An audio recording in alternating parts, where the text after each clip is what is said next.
Un message est arrivé de Russie aujourd'hui. Pendant que Zelensky endormait Trump à Mar-a-Lago, des drones ukrainiens ont sournoisement attaqué la résidence de Poutine. Eh bien, pour être tout à fait précis, ils n'ont pas attaqué, mais ont essayé d'attaquer l'une des résidences sans y parvenir. Parce que les vaillantes défenses anti-aériennes russes les ont complètement arrêtés, détruits et n'ont même pas permis de s'approcher d'une des 147 résidences du chef. Eh bien, cette attaque perfide contre leur bien-aimé. Donc, ou plutôt des tentatives d'attaque, oui, qui sont plus perfides que la destruction de Mariupol, Boutcha et Kharkiv. Eh bien, probablement, disons, peut-être même 12 fois plus perfides. À cause de cela, la Russie renonce à toutes, absolument toutes les paroles, promesses, serments et engagements donnés auparavant aux États-Unis, à l'Europe, à l'Ukraine et à canne battue au XIIIe siècle. Mais tant que ce n'est pas accompli, la Russie comptait le faire, mais maintenant elle ne le fera plus. Qu'est-ce que cela signifie ? Peut-être qu'au sein de l'armée ukrainienne, il y a des forces qui souhaitent arrêter les négociations de paix et qui ont suffisamment d'influence pour envoyer un drone et bombarder la résidence de Poutine, justement au moment des négociations, ou bien est-ce simplement une invention des moscovites pour ne rien accomplir ? Qu'est-ce que Poutine a promis à Trump ? Eh bien, juste avant la conversation avec Zelensky, il a promis cela pour sonder si l'Ukraine accepterait. Dès qu'ils ont compris que non, ils ont aussitôt annoncé leur vexation et qu'ils allaient en tout revoir. Là, bien sûr, il faut au moins 1 litre de tequila pour comprendre. Bon, sérieusement maintenant. En réalité, il y a 2 questions. La première, est-ce qu'on croit aux déclarations du Kremlin ? Et la deuxième question, c'est qu'est-ce que la Russie veut vraiment, en fait ? Au cours des 20 prochaines minutes, nous allons clarifier ces questions ensemble. En attendant, l'abonnement, la cloche et les likes sont toujours au même endroit qu'avant. De plus, ces derniers jours, vous pouvez télécharger ma politique économique divertissante. C'est un livre intitulé Capitalisme sans teint. À partir du 1er janvier, elle redeviendra payante au lieu d'être gratuite et vous pourrez l'acheter sur Amazon là-bas sur Camerton Global. Bon, très bien, alors, parlons de nos génies diplomatiques moscovites, peut-on leur faire confiance ?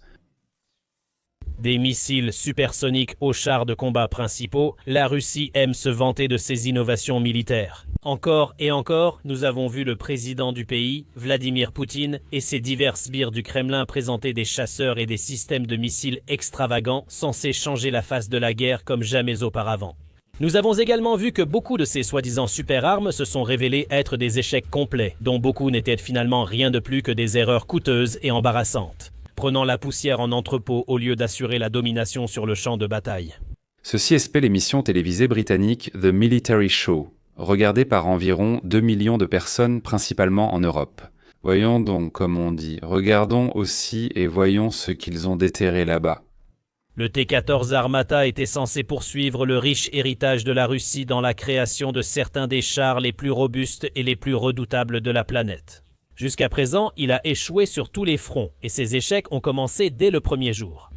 Les T-14 ont été présentés pour la première fois publiquement au défilé de la victoire à Moscou en 2015. Lors de la répétition, l'un d'eux s'est soudainement arrêté. Ce n'était que le premier de nombreux signes montrant que l'Armata ne tiendrait jamais ses promesses. Mais cela n'a pas empêché la propagande du Kremlin de la présenter comme une avancée dans la construction de chars. En effet, depuis plus de 15 ans depuis le lancement officiel du projet Armata en 2009, elle reste l'un des sujets de discussion les plus populaires. Des timbres-poste à l'effigie de l'Armata sont émis dans le pays, et de nombreux responsables l'ont fièrement présenté. Et l'armée russe avait initialement annoncé de grands projets pour acquérir environ 2300 de ces chars d'ici 2020. Tout est merveilleux. L'Armata est le plus cool, le meilleur char du monde pour les défilés. Mais il est surtout bon pour aller d'avant en arrière, ici et là, surtout quand personne ne lui tire dessus. Les sous-titres d'Imatorzok ont dépensé des milliards. Le monde entier est averti de la grande puissance des forces blindées. Eh bien, tout le monde a eu peur, bien sûr, oui, mais il y a juste un petit problème, oh petit, mais un problème. Dmitri Rogozin, ex-chef de Roscosmos, a admis que le char Armata est inadapté aux opérations de combat. Que l'Armata ne convient pas, pourquoi? Pour la guerre? Elle est très bonne, mais elle ne convient pas pour la guerre. Donc ils l'ont créée pour les défilés, comme un épouvantail. Et bien sûr, ils ont volé 1 milliard ou 2 en chemin, enfin, ils n'ont pas volé, non, ils n'ont pas volé, je me trompe de mot, ils ont communisé. Il n'y a plus de communisme, mais ils continuent à communiser. Et tout le monde, bien sûr, oui, des plus petits aux plus grands, oui, jusqu'aux plus grands, oui. La résidence que les drones ukrainiens Armata ont bombardée ou voulaient penser bombarder aurait pu chasser ces sales Ukrainiens, comme on les appelle aujourd'hui à Moscou, juste pour être des transcarpathiens. Eh bien, mais... De plus, en 2024, le patron de Rostec, Sergei Chemezov, a admis que ce char était trop coûteux pour l'Ukraine. Les forces russes ont préféré compter sur des alternatives, notamment le T-90 et des chars soviétiques vieux de plusieurs décennies, comme le T-62. Alors, on s'est jeté sur le char. Oui, bon, il peut y avoir une erreur, peut-être 2, peut-être des erreurs. On peut en dire autant du Sukhoi Su-75 Shah et Mat, qui était autrefois présenté comme le prochain avion de chasse-phare de l'armée de l'air russe, mais qui n'a toujours pas effectué un seul vol réussi. La Russie a dévoilé ce chasseur de 5e génération en 2021 lors de 2 grands salons aéronautiques à Moscou et Dubaï. Dans les 2 cas, l'avion présenté n'était rien de plus qu'une maquette, un modèle non volant, sans aucune valeur militaire réelle. Mais les responsables ont promis que le Checkmate prendrait son envol, mais cela ne s'est toujours pas produit. Le premier vol du Checkmate a été reporté à 2024, puis à 2025 et ensuite à 2026. Eh bien, c'est-à-dire qu'il n'a même pas encore décollé du tout, mais on en a parlé à tout le monde en 2020 en promettant de tout impressionner. Dépasser tous en 2021 plus vite, plus intelligemment, et rester la plus belle. Et bien comme Vladimir Vladimirovitch Poutine, exactement pareil. Mais tout de même, le temps et des milliards dépensés pour le développement et la mise au point de ce miracle ont tout de même abouti à quelque chose. À l'heure actuelle, ces flacons de parfum, créés d'après le Su-75, se sont révélés bien plus efficaces que le chasseur lui-même. Le pilote d'essai Sergei Bogdan a récemment sollicité une intervention divine juste pour faire décoller le Checkmate. Le pilote d'essai a déclaré qu'il faudrait une intervention divine pour faire décoller le Su-75. Checkmate probablement, oui, en russe, il faut de l'air. La volonté de Dieu... Pas encore de n'importe quel dieu. Le mieux serait bien sûr d'inviter l'Israélien, alors ça décollera, sinon non, sinon ça ne décollera pas. Le Su-75 est présenté comme meilleur que le F-35 et il pourrait facilement abattre une dizaine de F-35 s'il en avait l'occasion, mais cette occasion ne s'est tout simplement pas présentée. Les responsables officiels déclarent également que le chasseur Checkmate sera équipé de systèmes de guerre électroniques avancés, le transformant soi-disant en un redoutable démon du combat aérien. Même face aux meilleurs chasseurs de 5e génération comme le F-35 ou le F-22, cependant, il y a un problème majeur. La Russie ne possède aucune avionique pouvant détecter les F-35 et F-22 avant le lancement de leurs missiles RR. C'est-à-dire bien avant que le Su-75 ne tire, ne décolle et ne soit capable de détecter le F-35. Par exemple, il aura déjà été abattu par un missile tiré depuis ce même F-35, mais bien sûr, cela suppose que le Su décolle. De plus, la portée des missiles RR américains est supérieure à celle de tous les analogues russes, et les missiles russes longue portée ne fonctionnent que s'ils sont soutenus par des avions de détection radar avancés, comme l'A-50. La Russie ne possède qu'une douzaine d'A-50 environ, et l'Ukraine en a endommagé et détruit plusieurs au cours de la guerre. En bref, le Su-75 ne vit pour l'instant que de paroles. Moscou peut prétendre que cet avion surpasse le F-35, mais le F-35 a déjà fait ses preuves sur le terrain, avec un long historique de missions et de succès au combat. Le Su-75 reste pour l'instant un simple concept. Il faudrait changer le nom de l'avion et, au lieu de l'appeler Su-75 échec, l'appeler soit flop, soit pète. Mais pas seulement dans les airs et sur Terre. La toute nouvelle conception russe ne répond pas aux paramètres annoncés. Sur l'eau, dans la zone maritime, les Russes ont le même problème. Presque tous leurs scientifiques talentueux, chercheurs, ingénieurs et inventeurs se sont enfuis. Ceux qui sont restés, eh bien, ils ne peuvent pas créer, Ils peuvent en rester à côté et faire les importants, ils peuvent copier, parfois modifier quelque chose, mais créer du nouveau, dans aucun domaine de la connaissance, la Russie de Poutine n'y parvient. Parce que quand il n'y a pas de liberté, il n'y a pas de créativité, rien ne naît sous la contrainte. Le pays a également été confronté à de nombreux échecs. Des échecs, tels le patrouilleur du projet 2660. Le premier de ces navires a été mis sur cale en 2014, suivi de 5 autres, soit un total de 6, dont l'un est encore en construction. Sur les 5 lancés entre 2017 et 2024, l'un d'eux, Sergueï Kotov, a déjà été détruit. Les forces ukrainiennes l'ont envoyé par le fond le 5 mars 2020 à l'aide de drones maritimes Magura Phase 5. L'hélicoptère K-29 à bord a aussi été détruit. La Russie n'envisageait pas ce projet ainsi.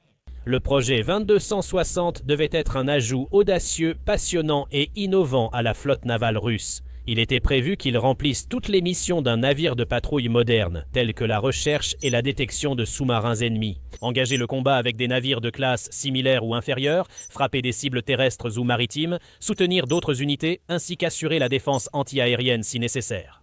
Mais il n'en est pas capable. Malgré un déplacement de 1700 tonnes et une longueur de plus de 300 pieds, soit 94 mètres, il possède presque aucune capacité offensive, n'emportant qu'un seul canon de 76 mm et quelques mitrailleuses simples, ainsi que des systèmes portatifs de missiles anti-aériens. Une seconde. Ils sont idiots, aussi bien ceux qui l'ont conçu que ceux qui l'ont construit, ceux qui l'ont accepté et ceux qui l'ont glorifié. La réponse est simple. Oui, ce sont des idiots et aussi des carriéristes, bien sûr. Idiots et carriéristes, c'est une double combinaison. Cela domine dans la Russie contemporaine. Partout où il faut apporter à la direction quelque chose que la direction veut vraiment, alors que tu ne sais pas comment le faire. Oui, vive le poutisme, c'est-à-dire la médiocratie, en russe cela signifie la médiocrité.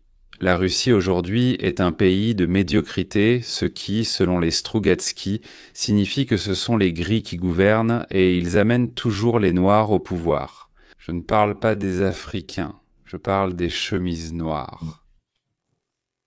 Le talent et l'initiative sont partis. Kupisch est parti à Paris, c'est ce que ma mère me disait quand j'étais enfant. Et ici, le talent et l'initiative sont partis à Paris, Berlin, Londres et surtout à New York. Encore une fois, ce n'est plus la première fois. Maintenant, c'est seulement là-bas que ça a changé. Et sinon, là d'où les gens fuient, il ne reste que des gènes aussi mauvais que possible. Il ne reste que la médiocrité, la loyauté, l'absence de prise de risque, et toute initiative est punie. Eh bien, la Russie primitive, arriérée, stupide, endormie, qui déteste tout et tout le monde, mais à cause du gaz, du pétrole, du bois, du miel, du duvet, des myrtilles, qui roule en Ferrari et porte des Rolex Daytona en or à 20 millions de dollars pièce, mais même avec une Rolex au poignet, la nouvelle médiocrité ne peut rien inventer, parce que c'est du chic, ou au mieux, du vent. À l'origine, les ingénieurs russes prévoyaient d'équiper le navire de systèmes modulaires tels que des blocs d'armement interchangeables pour différentes missions et conditions d'exploitation. Cette idée est apparue il y a plus de 10 ans en Amérique où la marine américaine a étudié les navires de combat littoraux modulaires. Mais ils se sont vite rendus compte qu'en théorie, cela sonnait mieux qu'en pratique, car les navires coûtaient très cher et le remplacement des modules prenait des semaines.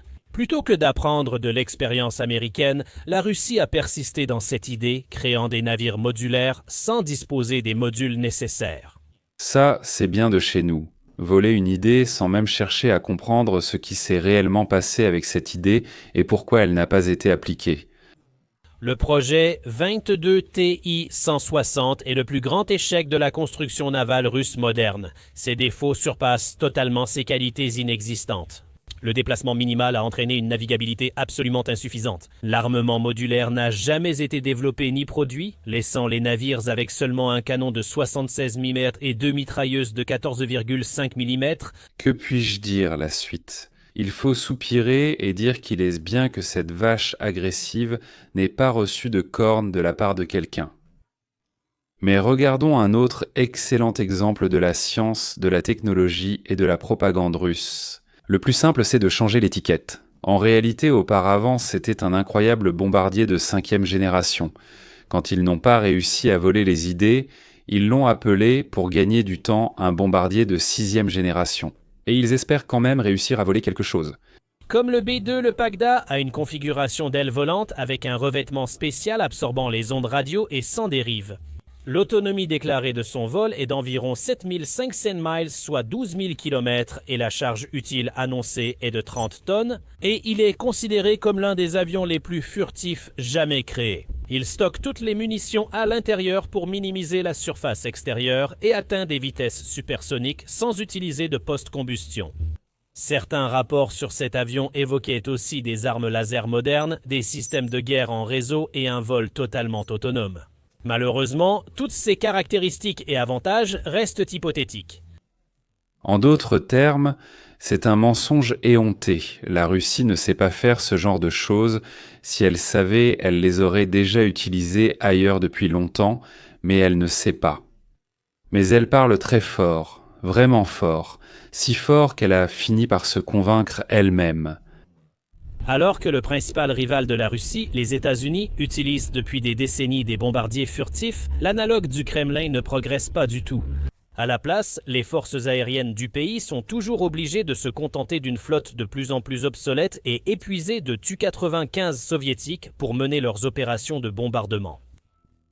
Les forces ukrainiennes ont neutralisé de nombreux Tu-95 lors de l'opération Toile d'araignée. Les commandants russes ont désespérément besoin d'un nouveau bombardier plus puissant pour les remplacer, comme le Pagda. Mais leurs rêves ne sont pas destinés à se réaliser, même si de nombreuses usines travaillent activement sur ce projet depuis plusieurs années, y compris l'usine d'aviation de Kazan, la société Berievo et l'usine d'aviation de Novosibirsk. Aucune d'entre elles n'a démontré qu'elles étaient même proches de l'achèvement. Pendant ce temps, comme une autre marque honteuse que la Russie doit supporter, les États-Unis sont déjà passés aux bombardiers de nouvelle génération B-21, Raider. C'est aussi pertinent car la Russie subit des sanctions croissantes et étendues sur les produits qu'elle peut importer, comme l'électronique, les machines-outils et autres matériaux. Pour l'industrie de la défense, il est extrêmement improbable que le projet Pagda réalise des progrès notables, à moins que la guerre ne prenne fin et que les sanctions ne soient finalement assouplies. Dans un avenir prévisible, comme de nombreux autres projets ratés de la Russie, Pagda restera en suspens et les forces armées du pays continueront d'utiliser du matériel faible, usé et rouillé. En Ukraine, les moyens ukrainiens sont secs, obsolètes et fragiles. Assez souvent, des bots russes m'écrivent que la science russe est la meilleure, ce qui me rappelle une blague. La paralysie soviétique est la plus progressiste du monde. Ils ont une fusée qui part directement du Kremlin, va droit vers Mar-a-Lago et atterrit dans la cantine. Ils ont le seul appareil au monde qui vole beaucoup plus vite que la lumière ne peut même pas le rattraper. Leurs moteurs fonctionnent à l'eau, ils ont ça, mais ils ne l'utilisent pas en Ukraine parce qu'ils ont pitié des Ukrainiens. Est-ce qu'on les croit ? La réponse sera compliquée, c'est-à-dire qu'elle ne sera pas d'un seul mot, mais de plus de 2 mots. La réponse sera la suivante. On n'est pas complètement stupide, enfin, peut-être qu'on l'est, bien sûr, mais pas à ce point-là. Donc, à une question nous avons répondu. Faisons-nous confiance au gouvernement de Poutine ? Non, pour que tout le monde comprenne, donc, il faut, ou en hébreu, l'eau signifie la même chose. Voilà, à partir du mot on ne croit pas du tout. Maintenant, la deuxième question capitale. Qu'est-ce qu'ils veulent au Kremlin, en fait ? Que veulent-ils ? Qu'est-ce qu'ils veulent ? Continuer la guerre ? Ils ne voulaient vraiment pas quand en 22 ils ont pris un coup en pleine figure, mais ensuite ils ont décidé que moins il y a de population sur leur territoire, moins ils ont de soucis. Qu'elle le veuille ou non, il faut s'occuper de la population et lui donner au moins 1 rouble. Donc ils ont envoyé des prisonniers, des fous, des alcooliques ramassés dans les rues de la ville à l'abattoir, et ils veulent vraiment qu'ils soient tués en aussi grand nombre que possible. Le pétrole et le gaz rapportent assez d'argent pour armer ces gros costauds. Et il en reste même pour un cappuccino avec, je ne sais pas, certains avec un muffin, d'autres avec de la cocaïne. Un retour en arrière se profile à l'horizon, ce qui signifie que les États-Unis pourraient en cesser de financer l'Ukraine et peut-être même la dissolution de l'OTAN. Comme c'est tentant et beau. L'Ukraine ne pourra même pas résister, pense-t-il à Moscou, et dans 1 an ou 2, elle tombera comme une poire mûre sans qu'il soit nécessaire de faire quoi que ce soit. Eh bien, peut-être qu'on coupera la partie occidentale, on la coupera, mais on ne partagera rien avec personne. C'est juste pour qu'ils ne nous gênent pas, qu'ils vivent comme ils veulent. Même s'ils s'unissent avec la Lituanie là-bas, tout jusqu'aux régions occidentales redeviendra authentiquement russe, on gagnera des terres fertiles, plein de minéraux. Et il y avait 30 millions de personnes, avant c'était 45, mais une partie s'est déjà enfuie, une autre restera en Occident. Si l'Ukraine ne signe pas la paix, ni les États-Unis ni l'Europe ne la défendront officiellement. Si elle signe, les États-Unis laisseront des Marines et des missiles sur la ligne de démarcation 10 ans et commenceront à extraire des minéraux selon le contrat. Et sinon, les États-Unis iront voir la Russie pour ses terres rares et autres ressources. Qu'est-ce qui les intéresse là-bas ? C'est pourquoi il semble que la Russie fera tout son possible pour qu'aucun accord de paix ne soit signé avec l'Ukraine, d'autant plus qu'après une paix formelle, des conflits pourraient commencer. Eh bien, en ce qui concerne la conduite de la guerre, les résultats de la guerre en Russie même, à qui cela profite-t-il ? Qui est assis au Kremlin en ce moment ? Et quelle est la conclusion ? Les faucons de Poutine, donc, tout comme ceux de Brejnev, de Khrouchtchev, de Staline, et là je vais vous surprendre, ce sont des menteurs, c'est-à-dire des imposteurs, ni plus ni moins que ceux de Brejnev, de Khrouchtchev, de Staline. Exactement les mêmes voyous arrogants avec des manières de seigneurs et une psychologie de plébéiens qui ont autant d'honneur et de dignité que des escrocs somaliens au Minnesota. Seulement, les Russes ont volé bien plus que les 8 milliards que les Somaliens ont détournés en Amérique. Et sur quoi compte la direction ukrainienne ? Sur le hasard, peut-être que dans 1 an ou 2, la Russie s'effondrera, peut-être que des guerres civiles commenceront. Entre Moscou et les régions périphériques, ou entre, disons, Nikolaï Patrouchev, l'idéologue de l'aile sécuritaire, et Ramzan Kadyrov, le baron régional de la force, ou le bureaucrate technocrate Mishustin et le représentant de la famille Poutine, Boris Kovalchuk. Il y a aussi Anna, comment déjà, Tsivileyeva ou Tsivileyeva, je ne me souviens plus bien du nom de famille, oui, enfin Tsi. Quelqu'un retirera des troupes d'Ukraine pour attaquer Moscou, la confusion régnera dans les régions qui demanderont la protection de l'Ukraine et ce sera le bonheur. Il semble que ce soit la seule explication rationnelle de la politique de l'Ukraine, si on la traduit dans le langage de Las Vegas. Tout miser, sa vie et le destin de ses enfants, sur le noir et attendre que le jour à venir décide, pouce levé, on vit en héros, pouce baissé, et alors tout le monde, absolument tout le monde, est fichu. J'ai donc une question pour vous, chers auditeurs, téléspectateurs, observateurs. Mettriez-vous l'avenir de vos enfants en jeu sur un code ? Ou la chance est de 50-50-50 sur 50 ? C'est tout à lire. Partagez avec vos amis, abonnez-vous, téléchargez gratuitement la captivante économie politique, capitalisme sans teint et en plus, messieurs, devenez sponsor de la chaîne. Ces 4 $, ça peut être plus, mais le minimum est chez de 4 $ par mois, et si vous vous abonnez pour 1 an, ça revient à 3 $ par mois. Voilà, donc encore une fois, bonne fête à l'avance. Je pense que je ferai encore 1 ou 2 directs avant le nouvel an, mais si quelqu'un ne m'entend pas, eh bien, pour que le ciel soit avec nous. Alors voilà, au-dessus de l'Ukraine et d'Israël, un ciel pur, sans explosion ni meurtre. En Russie, se débarrasser de cette saleté, si jamais on y arrive un jour. Je ne parle pas que de Vladimir Vladimirovitch, mais aussi des autres. Eh bien, à nous de nettoyer nos écuries. Au revoir.